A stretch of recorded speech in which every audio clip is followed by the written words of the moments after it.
Efésios 1, versos de 15 a 23 nessa manhã, por favor.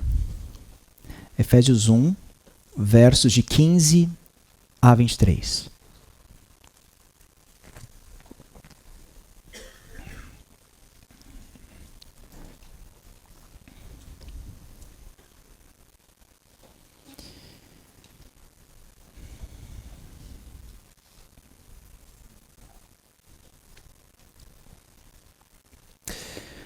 Por isso também eu, tendo ouvido a respeito da fé que vocês têm no Senhor Jesus e do amor para com todos os santos, não cesso de dar graças por vocês, mencionando-os nas minhas orações.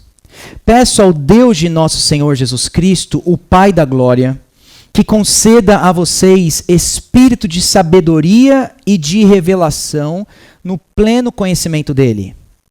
Peço que ele ilumine os olhos do coração de vocês, para que saibam qual é a esperança da vocação de vocês, qual é a riqueza da glória da sua herança nos santos, e qual é a suprema grandeza do seu poder sobre nós, os que cremos, segundo a eficácia da força do seu poder.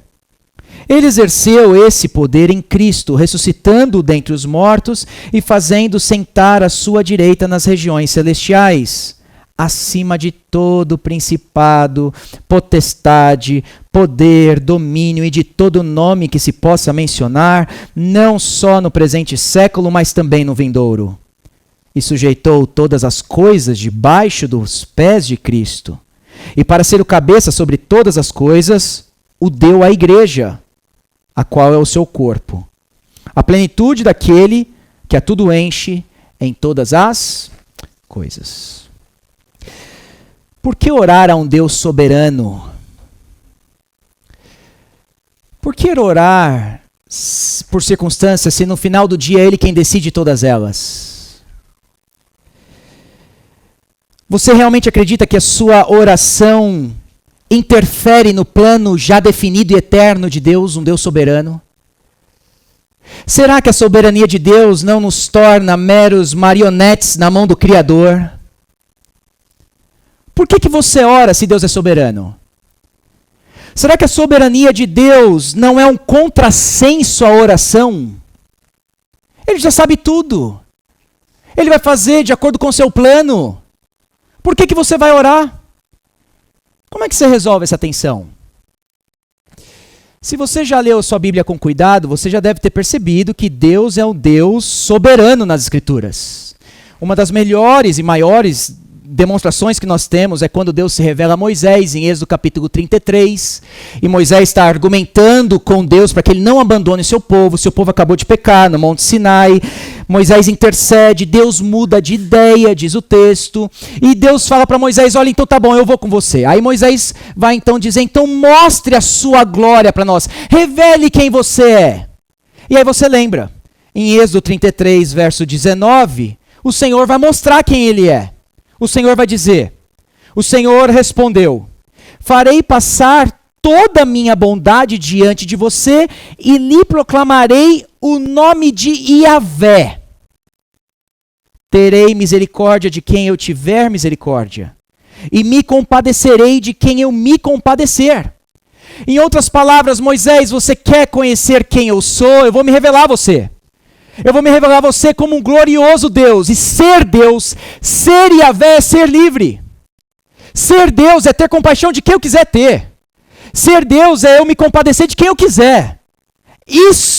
Nisso consiste a minha glória. Nós vemos nas Escrituras que Deus é soberano sobre todas as coisas. Ele é soberano sobre os infortúnios familiares que nós temos nas nossas famílias. Nós vemos isso com Noemi, quando seus filhos morrem. Ela vai dar uma explicação a Orfa e Ruth. Em Ruth capítulo 1, verso 13, ela vai dizer que o Senhor descarregou a sua mão contra mim. O Senhor matou os filhos dela. Nós vemos isso, que o Senhor é soberano sobre as deficiências físicas e doenças que muitas vezes nos acometem. O Senhor respondeu, quem fez a boca do homem? Quem faz o mudo, quem faz o surdo, quem faz o cego e quem faz aquele que vê, ele disse a Moisés. O Senhor é soberano sobre os desastres naturais. Você já deve ter lido a história do êxodo, das 10 pragas no Egito. Do nada, o Senhor manda gafanhotos, manda rãs, ele muda ali a situação do Nilo, ele traz chuvas de pedra, ele traz trevas quando ele quer. O Senhor é soberano sobre os desastres naturais. O Senhor é soberano sobre as nossas tristezas e sobre as nossas aflições. Em Lamentações capítulo 3, verso 33, o texto vai dizer que ele não aflige nem entristece de bom grado os filhos dos homens. Então ele que traz isso sobre as nossas vidas. O Senhor é soberano na sua manutenção do universo. Você deve se lembrar que Salmo 104 vai dizer que todos os animais nesse momento estão olhando para o Senhor na esperança que ele abra a sua mão e dê a eles alimento. Quando você vê um passarinho comendo um pedaço de pão e migalha num asfalto quente, o Senhor está alimentando ele. A grama que você pisa, daqui a pouco ela morre e ela volta a nascer, é porque o Senhor lida com esse jeito com a grama, com o lírio do campo e com todo tipo de vegetação. O Senhor é soberano sobre todas as coisas.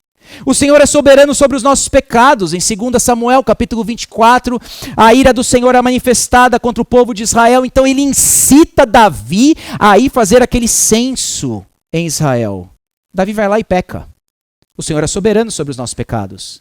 Em Atos capítulo 4, Pôncio Pilatos, Herodes, gentios e judeus estão tramando, crucificam o Filho de Deus.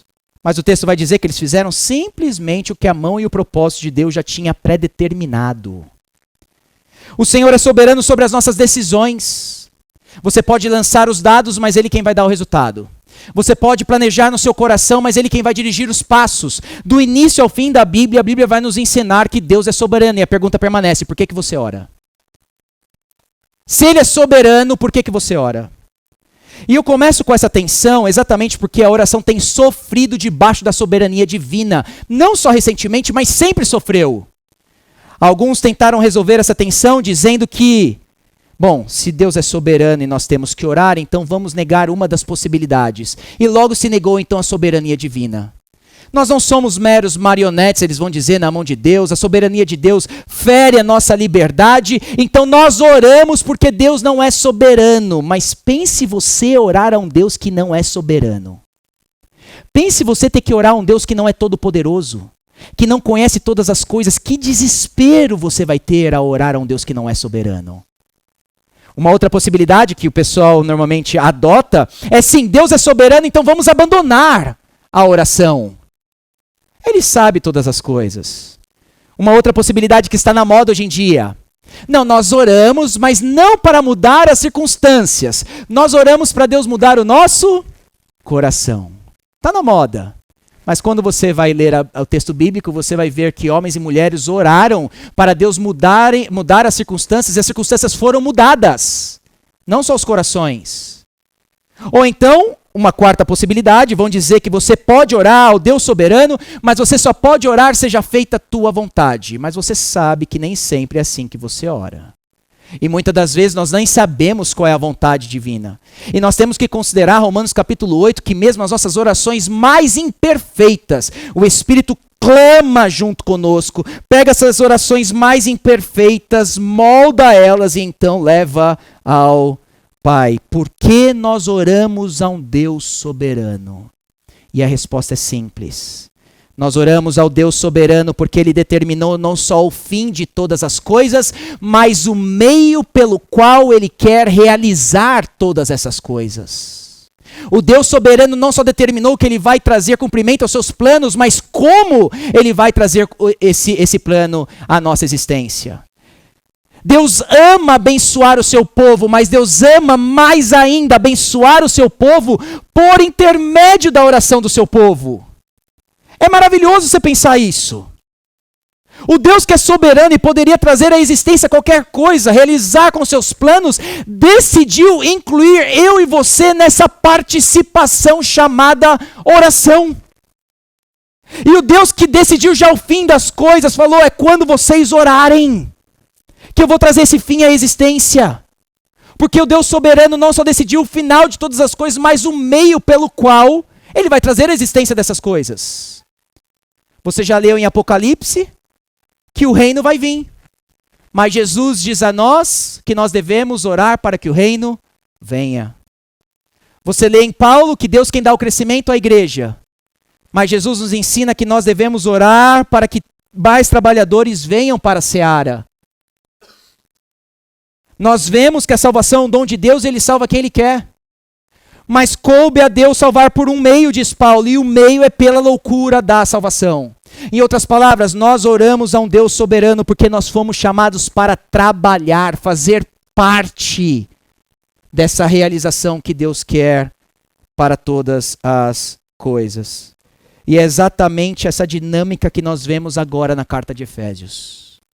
Se você prestou atenção que nós aprendemos semana passada, Paulo começa louvando a Deus na carta aí aos Efésios. Ele começa no versos 3 dizendo: bendito seja o Deus e Pai do nosso Senhor Jesus Cristo, que nos abençoou nas regiões celestiais com todas essas bênçãos espirituais. Paulo começa e demonstra para nós que a nossa vida deveria ser de bendito seja. E por que nós temos que sempre dizer bendito seja? Porque Paulo vai dizer, vocês estão em Cristo. Mas como, Paulo, que nós chegamos em Cristo? E aí ele vai usar aquela palavrinha, 2 vezes essa palavrinha. Vocês foram predestinados para isso, por isso que vocês estão em Cristo. Mas Paulo, qual a causa da nossa predestinação? Qual a motivação em Deus para sermos predestinados? Paulo vai dizer por 3 vezes no texto que nós vimos semana passada. Segundo o propósito da sua vontade, segundo o propósito da sua vontade, segundo o propósito da sua vontade. Então, para que nós fomos predestinados? Vocês foram predestinados, por 3 vezes ele vai dizer, para o louvor da sua glória. E quando Paulo está olhando agora para o escopo da salvação, ele vê que a causa está em Deus, o fim da nossa salvação está em Deus. E quando ele vê que do início ao fim da nossa salvação é Deus quem realiza, então Paulo tem que dizer, bendito seja. E a primeira coisa que nós aprendemos aqui em Efésios é que perante a soberania de Deus, nós temos que louvá-lo o tempo inteiro. Mais do que isso, a soberania divina não é um empecilho para a vida de oração, pelo contrário, é o seu combustível. O que nós vamos aprender com o apóstolo Paulo agora é que Paulo, perante um Deus soberano, ele não só louva, ele se prostra. Perante um Deus soberano, cabe agora nós nos colocarmos de joelhos. O que nós aprendemos com Paulo é que não há contradição entre soberania e oração. O que nós aprendemos com Paulo é que se Deus é soberano, então você tem que orar. E é por isso que nós temos agora uma das orações mais bonitas do apóstolo Paulo. E tem várias, mas essa é uma das mais bonitas que nós temos. E se você olhar nos versos 15 e 16, Paulo começa com ações de graça. Olha comigo na sua Bíblia, por gentileza. No verso 15 ele vai dizer, por isso também eu, tendo ouvido a respeito da fé que vocês têm no Senhor Jesus e do amor para com todos os santos, veja, não cesso de dar graças por vocês. Paulo começa com por isso. Toda vez que a gente lê o por isso, na Bíblia a gente tem que pegar o contexto anterior. Paulo tem em mente aqui o que ele acabou de dizer. Olha, vocês creram na mensagem do Evangelho, versos 13 e 14 do capítulo 1. Vocês ouviram a palavra da salvação, vocês foram selados pelo Espírito, vocês são propriedade dele. Então Paulo vai dizer, é por isso que eu oro dando graças a Deus pela vida de vocês. Quase todas as cartas do apóstolo Paulo começam com ações de graça. E Paulo sempre louva a Deus pela salvação que ele faz no meio do seu povo. Veja ainda no verso 15 que ele vai dizer, por isso também eu, tendo ouvido a respeito.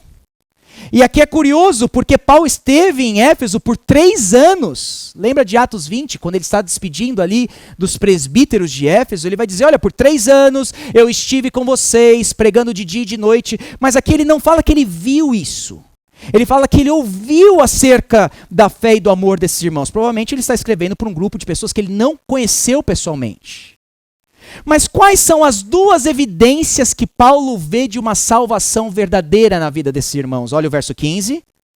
Eu tenho ouvido a respeito da fé que vocês têm no Senhor Jesus e do amor para com todos os santos. 2 evidências da nossa salvação. Fé no Senhor Jesus e amor para com todos os santos. E a ordem aqui é importante. Paulo não diz em primeiro lugar que a evidência se você é salvo ou não é se você pratica boas obras. Paulo não diz em primeiro lugar se a evidência se você é salvo ou não é se você vive moralmente corretamente. Paulo não diz que a evidência é você ter bons ideais, ótimas ideias, viver decentemente em primeiro lugar. Quer saber se você é salvo? Paulo diz, fé no Senhor Jesus. E veja que ele não diz só fé. Ele coloca o objeto dessa fé bem definido, é fé no Senhor Jesus. Porque não basta simplesmente a pessoa dizer, eu tenho fé. Fé em quê? Tenho fé em Deus, mas não basta. Não, eu tenho fé. Você tem fé no quê? Não, eu creio na Bíblia. Não basta. Não, eu tenho fé. Você crê no quê? Eu creio na igreja, eu creio no cristianismo. Não basta. Paulo é exclusivista. A evidência da verdadeira salvação, a evidência da nossa predestinação e eleição é se nós temos fé no objeto. E o objeto é essa pessoa que de um lado ele é Jesus, do outro lado ele é Senhor. Eu nunca me esqueço conversando com um conhecido numa padaria que às vezes eu como, ali perto do trabalho, e nessa conversa que eu estava com esse funcionário lá, ele perguntou, ele se aproximou de mim dizendo que conhecia, sabia que eu era pastor, algum conhecido dele estava vindo aqui na Trindade, e que ele ficava muito feliz, ele queria visitar a nossa igreja, e eu disse sim, visita a gente, e ele falou que ele era budista, e eu falei, interessante, continuamos a conversa, e vocês sabem como eu sou, eu posso ouvir o que for, eu não vou opinar, a não ser que me pergunte o que você acha. Perguntou o que você acha, o negócio engrossa um pouco, né? Eu concordo, eu dou risada, eu faço tudo isso, né? E aí ele está conversando comigo, dizendo que era budista, e ele virou para mim e falou, olha, mas a gente crê no mesmo Deus. Se ele parasse aí, tudo bem. Eu ia ficar olhando para ele, quieto, mudo. Mas ele virou e falou, né? E aí quando ele falou, né? Eu falei, não. Pode parar. Ele falou, não, como a gente não crê no mesmo Deus? Não, porque o Deus da fé cristã, ele é exclusivista. Não, como assim exclusivista? O Deus da fé cristã, ele é Deus e Pai do nosso Senhor Jesus Cristo. Tirou o nosso Senhor Jesus Cristo da deidade, não estamos mais falando do mesmo Deus. A gente continua amigo, calma. Estamos conversando ainda. O ponto é que Paulo não louva aqui a Deus por fé genérica, como se todas as religiões levassem a ele. Paulo não louva a Deus por isso. Paulo louva a Deus pela fé no Senhor Jesus Cristo. E aí você pode pegar todas as doutrinas referentes ali ao nosso Senhor Salvador Jesus Cristo e nós temos que crer nisso que sempre foi crido na história. Mas a segunda evidência que Paulo vai dizer é o amor por todos os santos. E aqui eu preciso usar C.S. Lewis como ilustração. Amor por todos os santos. C.S. Lewis vai dizer que tem dois tipos de amores.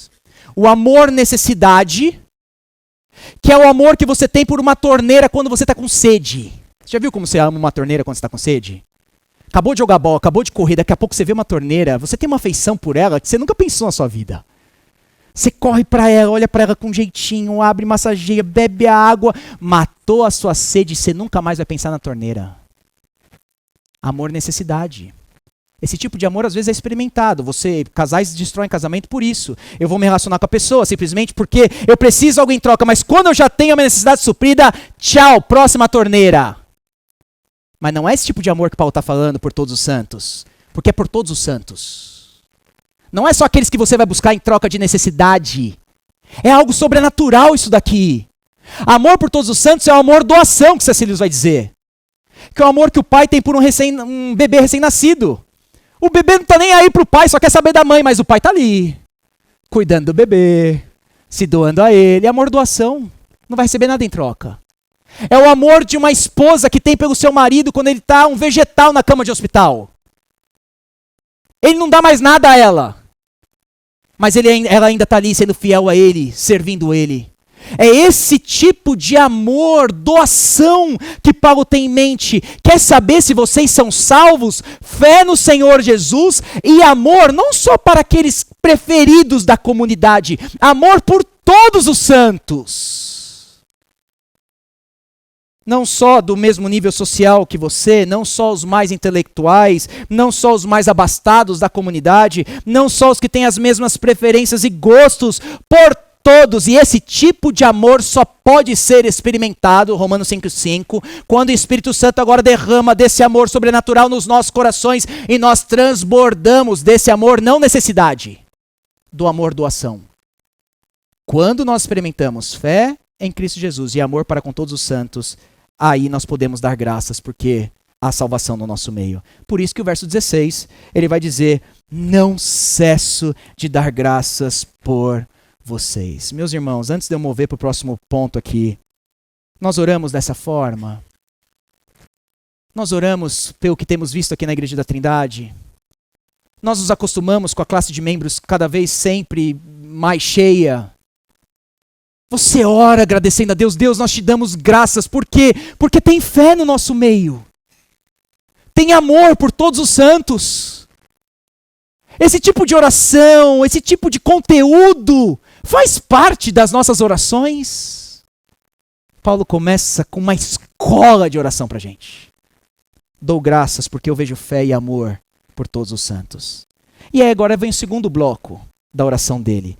Olha na sua Bíblia, dos versos 17 ao 19, nós vamos ter agora as petições do apóstolo Paulo, intercessão do apóstolo Paulo.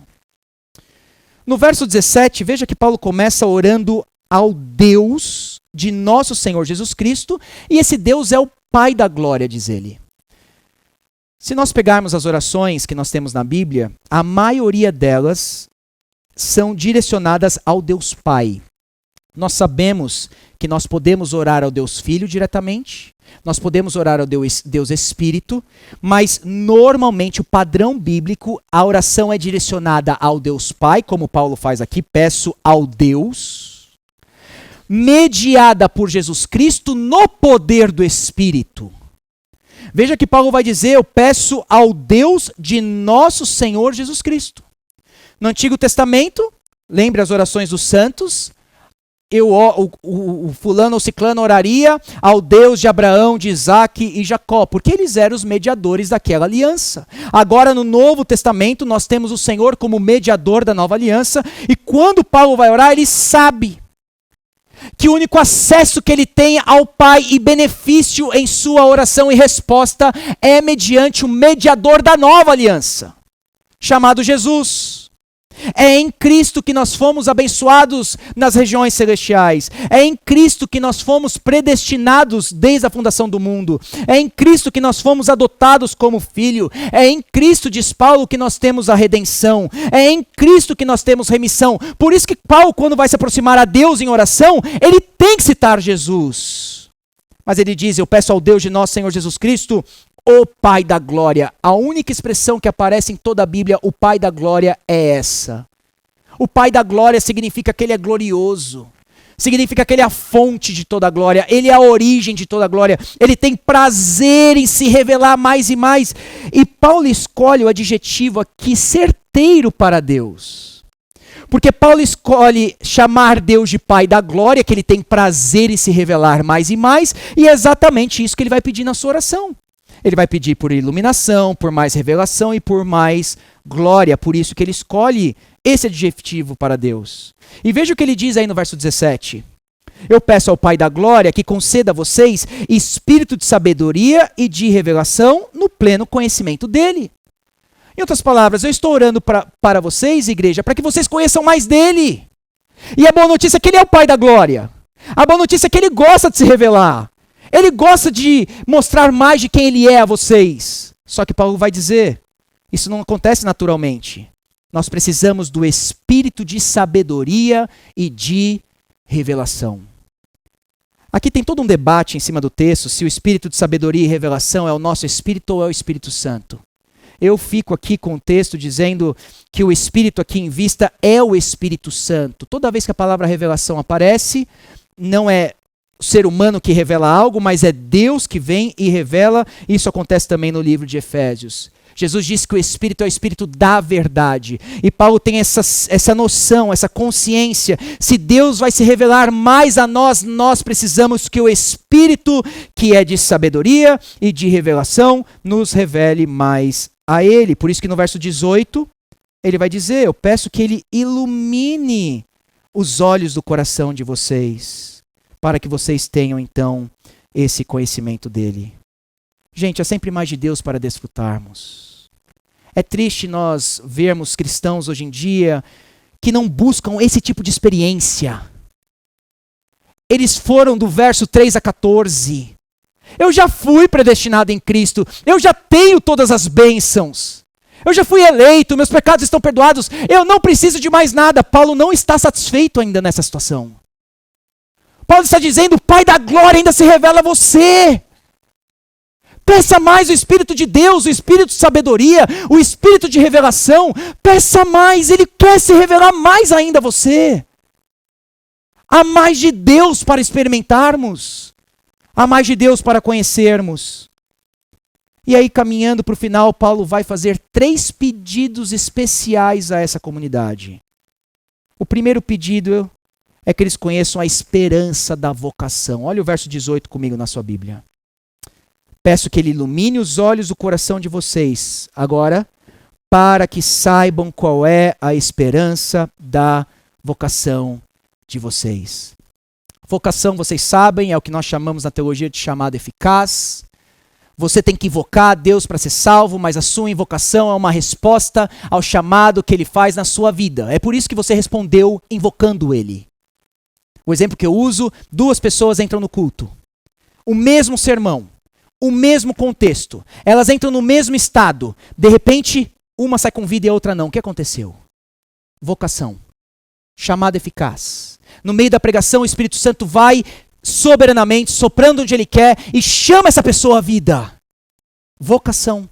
Só que Paulo vai dizer, olha, existe uma esperança na vocação de vocês. Tem algo que está esperando aqueles que foram vocacionados. Biblicamente falando, nós sabemos por Romanos 5:2 que nós nos gloriamos na esperança, diz Paulo, da glória de Deus. Em outras palavras, nós que fomos vocacionados esperamos a glória de Deus.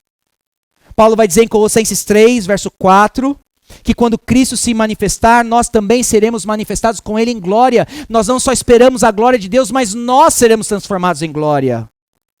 Em Efésios 5, no final dessa carta, ele vai dizer que a igreja será gloriosa, sem mancha e sem ruga. Tudo isso faz parte da esperança daqueles que foram vocacionados. E Paulo está falando, olha, orem ao Espírito para vocês terem essa esperança na vida de vocês. Segundo pedido que Paulo faz, a glória da herança de Deus. Veja o verso 18, vai dizer, para que saibam qual é a esperança da vocação, qual a riqueza da glória da sua herança nos santos. O texto aí é um pouco confuso, mas o que quer dizer é que nós somos a herança de Deus. O que está em jogo não é que Deus vai nos dar uma herança, isso Paulo já fez o pedido anterior. O que está agora é que nós somos a sua herança. O povo de Deus vocacionado é a própria herança dele. Paulo já tinha dito no verso 14 do capítulo 1 que nós somos propriedade dele. O Espírito é o penhor disso. O Espírito é o selo nessa propriedade. E Paulo está dizendo, olha, isso é glorioso. A razão pela qual nós não vibramos com isso é que os olhos dos nossos corações ainda não foram iluminados para essa verdade. Peça ao Espírito de revelação. Você é propriedade, você é herança dele. Deus te deu ao Filho como propriedade. Deus agora te vê no amado. As palavras que antes estavam sobre o Filho, de que este é meu Filho amado em quem me comprazo, agora está sobre você. Deus nunca mais será contra você. Você é herança dele, isso é uma certeza para a sua vida. A terceira e última coisa, e aqui agora o texto fica melhor ainda. O terceiro pedido. O poder de Deus. Ele não só pede pela esperança, mas agora no verso 19 ele vai dizer, e eu peço para que vocês saibam qual é a suprema grandeza do seu poder. Presta atenção, gente, o tempo é presente. Sobre nós. O chamado aconteceu no passado. A glória vai acontecer no futuro. Mas Paulo está dizendo, tem mais de Deus agora disponível para todos no presente. E sabe o que está disponível para mim e para você agora no presente? A grandeza do poder de Deus sobre nós. O que vai fazer você ficar de pé entre o chamado e a glória que te espera é porque o poder de Deus está sobre nós. Por que você não jogou a toalha até hoje? Por que você já não se rendeu às ciladas do diabo sobre a sua vida? Por que você tem perseverado? Suas próprias forças? O que tem mantido a gente de pé? Por que você está aqui mais um dia na sua existência? Porque entre o chamado e entre a glória tem poder de Deus que está sobre a nossa vida. E aí Paulo poderia ilustrar o poder de Deus olhando lá para a criação, falando, olha, deixa eu falar o poder de Deus que está sobre a sua vida. Lembra da criação lá em Gênesis? É aquele poder, mas esse poder ainda não é a maior demonstração do poder de Deus. Paulo poderia então ter ido lá para as 10 pragas e olha como Deus é poderoso, é esse tipo de poder que está sobre a sua vida, mas ainda não é a maior demonstração do poder. Paulo poderia ter pensado na abertura do Mar Vermelho, águas se tornam como parede, o povo passa seco, mas ainda não é a maior demonstração do poder divino. Paulo poderia ter pensado nos seus próprios milagres e do Novo Testamento inteiro. Os seus próprios lençóis, diz o texto, curava, mas ainda não é a melhor explicação do poder divino. Aí Paulo para e diz, quer saber o poder que está sobre nós? Olha o verso 20. Ele exerceu esse poder, o mesmo poder que está sobre nós, ele exerceu esse poder em Cristo, ressuscitando dentre os mortos e fazendo-o assentar à direita nas regiões celestiais. Em outras palavras, você quer saber que tipo de poder de Deus que está disponível para mim e para você hoje? É o poder da ressurreição do Filho. Essa é a maior demonstração de poder divino na história. As 10 pragas não chegam nem perto do Filho ressurreto pelo Pai, sendo restaurado plenamente. E Paulo vai dizer, o poder que está sobre nós é esse poder que gera vida aos nossos corações. Por que você foi salvo? Que poder é esse? Que convenceu o seu coração? Tirou esse coração de pedra? É o poder da ressurreição que Deus agora aplicou na minha e na sua vida. Por que Deus ainda pode restaurar o nosso coração quando somos apáticos? Quando estamos morrendo por dentro? Porque é o poder da ressurreição que está sobre nós. Não só isso, é o poder da exaltação. Ele não só ressuscitou o Filho, diz Paulo, mas agora deu lugar de honra, deu lugar de destaque, de favor, de autoridade. O Filho agora está assentado à direita de Deus nas regiões celestiais. E se você teme o presente, se você teme outros poderes, olha o verso 21. Sabe esse poder que está sobre nós, que o Pai ressuscitou o Filho, que fez assentar na direita nas regiões celestiais? Verso 21. Esse Filho está acima de todo principado, de toda potestade, de todo poder, de todo domínio e de todo nome que se possa mencionar, não só no presente século, mas também no vindouro. E você ainda tem medo de macumba. Você passar longe da esquina, você sabe. Não faz sentido. Você tem medo de inveja. Mal olhado, não conta o teu sonho, porque você lembra Josué quando contou o sonho, dá azar esse negócio. Não faz sentido. Esse poder que está sobre nós, que é o poder da ressurreição, que nos dá vida ainda hoje, que está mantendo a gente de pé, é o poder que ressuscitou o Filho, que colocou ele à direita do Pai, e ele está muito, muito acima de tudo que se possa imaginar nessa existência. Ele está acima de seres humanos, de poderes demoníacos, ele está acima de doenças, de deficiências, de furacões, de relâmpago, de vulcões, de terremoto, de negócio, de indústria, de presidente, de reis, de galáxias, de moléculas. Ele está acima de tudo e todos. Ele é o cabeça sobre todas as coisas. E o texto vai dizer que esse que está acima de tudo e todos, Deus o deu à igreja. No sentido de, toma, desfruta dele. Esse que está acima de tudo e todos agora é nosso. Nos serve. Ele é o cabeça sobre todas as coisas, mas Deus pegou ele e falou assim, ó, tem um povo, desfruta do cabeça. É por isso que Paulo vai terminar no verso 23 dizendo, A igreja é o corpo dele. E ele, em sua plenitude, enche todas as coisas. Em Cristo habita toda a plenitude divina, mas na igreja que é o seu corpo, ele nos enche com seu poder e nos enche com a sua plenitude. 3 aplicações para a gente encerrar. Meus irmãos, a vida cristã não é vivida sem poder. Paulo não conhecia uma ortodoxia fria, morta, sem vida. Você não vai tropeçando na vida cristã o tempo todo. Você não vem para a igreja de eu tenho mais um dia que ir para a igreja. Isso não é vida cristã. Isso não é o poder da ressurreição na sua vida. Clame por esse poder. O poder da ressurreição e da exaltação está sobre nós. Ele foi dado à igreja.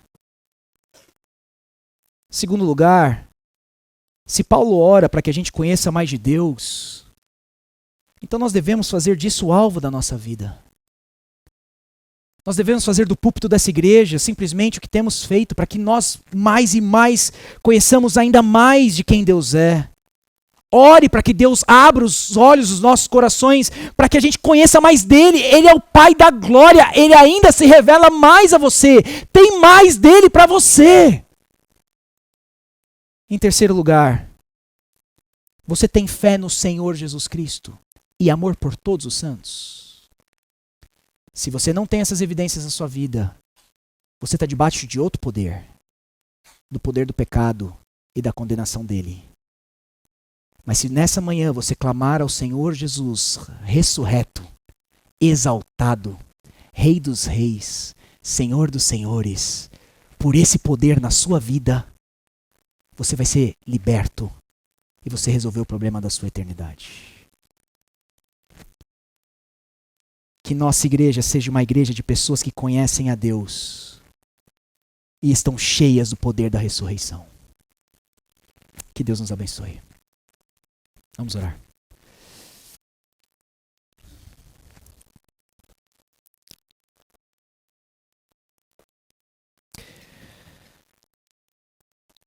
Graças te damos, Deus.